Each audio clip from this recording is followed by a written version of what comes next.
આપણે જે સીટમાં બેઠા હોય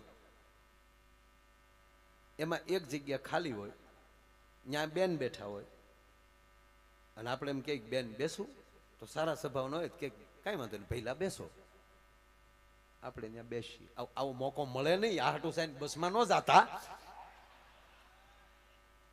પણ માની લ્યો કે આવી ઘટના ભાઈ ઘટી ગઈ અને આપણે આખી રાતનો ઉજાગરો હોય, પ્રોગ્રામ સાંભળીને આવ્યા હોય, જાગીને આવ્યા હોય અને બસ ઉપડે, બારીમાંથી પવન આવે, આવું થાય નહીં વેગડ, પણ માની લ્યો થયું અને હામેલી આમ પવનની ઝપટ આવી અને આપણને ઝોકું આવ્યું અને ભૂલથી આપણું માથું બેનના ખંભે અડી ગયું, આવું થાય નહીં. પણ માની લો કે બન્યું અને બેન પૂછ્યા વગરના પગમાં લઈ સેન્ડલ કાઢીને એક મૂકે, પછી આપણે ઊંઘ આવે? આખી બસ હોઈ ગઈ ને તો આપણે કહેતા ગોવિંદ બોલો હજી ગોપાલ બોલો. જ્યાં સુધી શક્તિની ઠપાટ ન લાગે ને ત્યાં સુધી માણસની ઊંઘ નથી ઉડતી ભલામાં. પણ માની લો કે આવું નથી, ઉલટું છું.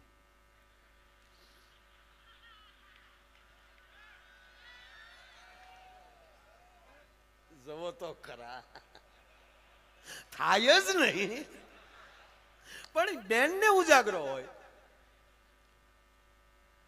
ઓહો, એને ઝોકું આવે, આવું બને જ નહીં.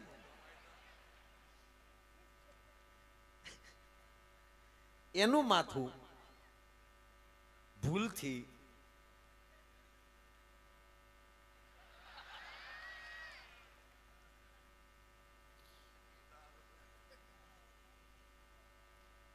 આપણે જાવું હોય મહેસાણા, અમદાવાદ વધી વ્યા જાય. ના ના ના, કોઈની નીંદર ન બગાડે. સેવા ભાવીનો દીકરો થામાં તૂટી જાય. આમાં એક જણાએ તો કંડક્ટર પાસે દાત્યો માંગ્યો કે લાવતા યાર માથું કર લો. કંડક્ટરે કીધું પટિયા પાડીમાં મેં તારી ઘોડે 15 દી પટિયા પાડ્યા થતા. કેમ તાકી ગાંડી છે તારી માં, એ આખા ગામ આરે દાંત કાઢે. પણ ભાવ જગતની વાત એ છે મિત્રો કે જ્યાં જે જીવન આપણે જીવવું જ છે, જેટલા વર્ષ ભગવાને આયુષ્ય આપી, જો સાંભળી લેજો, માગ્યા મોતે નથી મરતા અને આપઘાત કરી માણસના પેટનો જ ન હોય. જીવનમાં પાછો હટે એને માણસ ન કહેવાય. પછી સ્ત્રી હોય તોય ભલે ને પુરુષ હોય તોય ભલે. અને બેઠેલી મારી યુવાન દીકરીઓ ગમે ત્યાં ભણવા જતા હોય, ગમે ત્યાં બહાર જતા હોય, પણ સાંભળી લેજો, તમારા હૃદયમાં એક વાત હોવી જોઈએ કે હું કોના બાપ, મારો બાપ કોણ છે, હું ક્યાં સમાજની દીકરી છું અને મારે કઈ રીતે હાલવાનું હોય. ભલામણ માવતરને ભરોસો હોય મારું સંતાન કોઈ દી બીજું ડગલું ન ભરે. અને જે સંતાન એના માવતરને ભરોસો દેવડાવી કે ઈ જ સંતાની કુળનું કહેવાય, ઈ જ કુળવાન કહેવાય. આ નરું સત્ય કહું તમને. બાકી તો મોબાઈલના ડબલા એવા બગાડ્યા આપણને. દરેક વસ્તુ જેટલી સારી છે એની એક સાઈડ એટલી જ ખરાબ છે. તમારે કઈ સાઈડ પકડ? આખું ફિલ્મ જોવો, જેટલું ફિલ્મ અડધું સારું હોય એટલી જ હામી સાઈડ ખરાબ હોય. તમે કોઈ પણ ધર્મ ગ્રંથ લઈ લો તો જેટલા રામના કર્તવ્યો સારા હોય એટલા જ આમાં રાવણના ઊંધા હોય. મહાભારત લઈ લો તો જેટલું ભગવાન કૃષ્ણનું કલ્યાણકારી કામ હોય એટલું જ કંસનું થોડુંક એમ કહેવાય કે વિકૃત હોય. તો આપણે ક્યાં પાટે ચાલવું એ નિર્ણય આપણે કરવાનો. દરેકના છેલ્લે પરિણામ હોય કે આ આવું જીવ્યો એટલે એનો એન્ડ આવો આવ્યો, આ સારું જીવ્યો તો એનો એન્ડ આવો આવ્યો. આપણે આપણો એન્ડ સારો બતાવવો છે કે મૂર્ખાઈમાં જીવન ખપાવવું છે? આ કાર્યક્રમો શેના છે? બસ અહીંથી 5 એવી વાત નીકળે, 5 એવા ભજન નીકળે, એ માણસના હૃદયમાં બેસી જાય તો સાહેબ અમે જે ગામો ગામમાં ફરીએ છીએ ને એ ઉજાગરામાં અમારું જાગરણમાં પરિવર્તન થઈ જાય. ભલા માણસ વાત એટલી જ હતી મારી કે આ જીવન ભગવાને બહુ સારું આપ્યું છે ભાઈ, ટનાટન જીવો. અને હવે તો તમને કહું, ગમે એવા કલર ના હોય તો અત્યારે એવા મશીન નીકળ્યા છે. આ બ્યુટી પાર્લર ને બીજું શું કહેવાય ભાઈ, તમે મન ફાવે એવા વાળ કરી શકો. અને કેવા વાળે નીકળ્યા વન સાઈડ. એક જણો વાળ કપાવા ગયો ને, કીધું કે અમિતાભ બચ્ચન ના જેવા વાળ કાપી ગયો, બચ્ચન કટ. તો બોલે ટકો કરી નહીં. બોલો કે ભાઈ બચ્ચન ટક કીધા. તો એક ભાઈ ના લગ્ન થયા ને, તે 15 દિવસ પછી વાટા પ્લાસ્ટર ઉખડી ગયું બધું. સવારમાં નાસ્તો દેવા આવ્યા એટલે કીધું કે આ લગ્ન કર્યા તમે ઈજી કા ઈજ છો કેમ? મોઢું કેમ આમ થઈ ગયું? કે મેં ફેશિયલ કરાવ્યું હતું. ક્યાં? એડ્રેસ આપ્યું, અમદાવાદમાં આ જગ્યાએ ચરચ. ઓલો બીજે દી ન્યા ગયો, બીજા માળ ઉપર હતું એ બ્યુટી પાર્લર. ન્યાજીની ભાઈએ જે બેને એના પત્નીને, જો પેલા તમે સાંભળી લેજો, આ ટીકા નથી કરતો, આ વ્યવસ્થા છે ટનાટન. જો એમ જ કહું છું, ભગવાને શરીર આપ્યું છે, બીજી વાર કેદી મળે મારો રામ જાણે. અત્યારે માણસનો અવતાર મળ્યો છે, ફર્સ્ટ ક્લાસ જીવો. કોઈ ભાડે તે થવું જોઈએ. આપણે ભગવાનને એટલા બધા શણગાર સજાવીએ તો આપણે માણસ હોય યાર.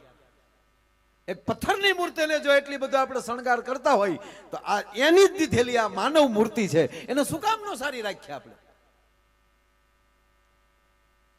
એટલી બધી કંપની આ નીકળી છે, આ બધું હરખું કરવાની, એનો ઉપયોગ કરો, પણ માપે એમ. અમુક નો તો વાન હોય, ભેંસના વાહા જેવો ને, ઈ પાવડર સોપડી નીકળે. અને ઈ તો પાછો પાવડર એટલો બધો સોપડે કે જાણે મીંદડી લોટના ડબ્બા મોઢું નાખીને નીકળી હોય. નહીં, માપ આમ શરીરને શોભે એ રીતે માફક. શું છે? હું ખોવાઈ ગયું કે મળેલ છે? ખોવાઈ ગયું, આમાં મળેલ છે એવું લખ્યું છે ભાઈ. જેનું પાકીટ ખોવાનું હોય એને કેશ કાઉન્ટર ઉપર માં પાકીટ મળ્યું છે, ખાતરી આપીને દઈ જાય, નકર 10 ઊભા થાય. પાકીટ તો અમારા પડી ગયા.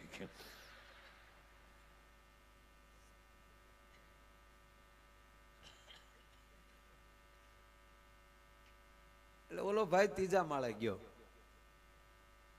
ન્યાજીને કીધું કે આ તારીખે ફલાણા નામની વ્યક્તિ તમારી પાસે આ કામ કરાવ્યું? કે હા, હું એનો પતિ છું. શું આવ્યા? હું બહુ રાજી થયો, તમારા કામની મેં કદર કરી, એટલે તમને ગિફ્ટ દેવા માટે હું આઈફોન લાવ્યો છું. 3000 કામમાં 60,000 ફોન. પહેલા તમે એક જ વ્યક્તિ એવા છો કે આવી ભેટ દેવા આવ્યા. અરે પૈસા સાથે શું લેના દેના, તમે એટલું સરસ કામ કરી રહ્યા છો તો અમે રાજી થાય ને બાપા. આલ્યો બેન, આલ્યો આઈફોન. આઈફોન નું બોક્સ દઈ અને ભાઈ નીચે ઉતરી ગયો. બેને ઉતાવળમાં બોક્સ ખોલ્યું ને તો અંદરથી નોકિયા 3315 નીકળ્યો. કાળું મસ્ત ડબલું. તો ઓલા બેન દોડીને બારી ખોલીને કીધું, તો ઓલા ભાઈ જે નીચે જે કારમાં બેસતા હતા કીધું, એ ભાઈ, હા બેન, આવું કરાય? શું? તક તમે બોક્સ મને આઈફોન નું આપ્યું ને અંદરથી નોકિયા 3315 નીકળ્યો. તક હું એમ જ કહું, બેન તમારે આવું કરવાનું? તમે તો બીજો મોબાઈલ લઈ શકો, અમારે તો ભાવ હલવાનો ને બાપા. નહીં નહીં નહીં, મોજથી જીવો. દોનો દાંપત્ય જીવન એને જ કહેવાય કે એકાબીજીના સ્વભાવને અનુકૂળ થઈને જીવવું, આનું નામ દાંપત્ય જીવન. અને લગ્ન પછી વેમ કરે માણસના પેટનો ન હોય સાહેબ. આ વેમે કયેકના માણસના જીવન ખોરવી નાખ્યા છે. વેમ કરાય જ નહીં. પહેલું વહેલું ઘરમાં કોઈ પણ પ્રકારનો કજિયો ઉભો કરતો હોય તો ઈ વેમ. બાકી હવે તો આ તો આપણે તો ઠીક, આ વડીલોને પૂછો, એણે લગ્ન કર્યા. જોવાનો રિવાજ જ નહોતો. વડીલો સંબંધ કરતા ફાઇનલ. પૂછો પૂછો તો ખરા. હા, કોણ જોવા જાતું? એ તો ઘરે આવીને ઘૂંઘટ ખોલ્યા ત્યારે ખબર પડી કે આ આપણા ભાઈ ગુલો રાણી બાદશાહ જે હોય. હવે તમે છોકરાઓ ભાગશાળી છો, જોઈને સંબંધ થાય છે. કેવા જોઈને સંબંધ થાય. પણ એક કહું તમને, વડીલોએ જોયા વગરના કનુભાઈ સંબંધ કર્યા છે, એનો એ જોયા વગરના જેટલા વડીલોએ સંબંધ કરેલા છે એનો અત્યાર સુધીનો એક રેકોર્ડ છે. એક પણ છૂટાછેડાનો કેસ નથી થયો. કારણ કે જોઈને હોર્ય જાતિ લાજાળા લોપે નહીં, પડી પટોળે ભાતી ફાટે પણ ફીટે નહીં.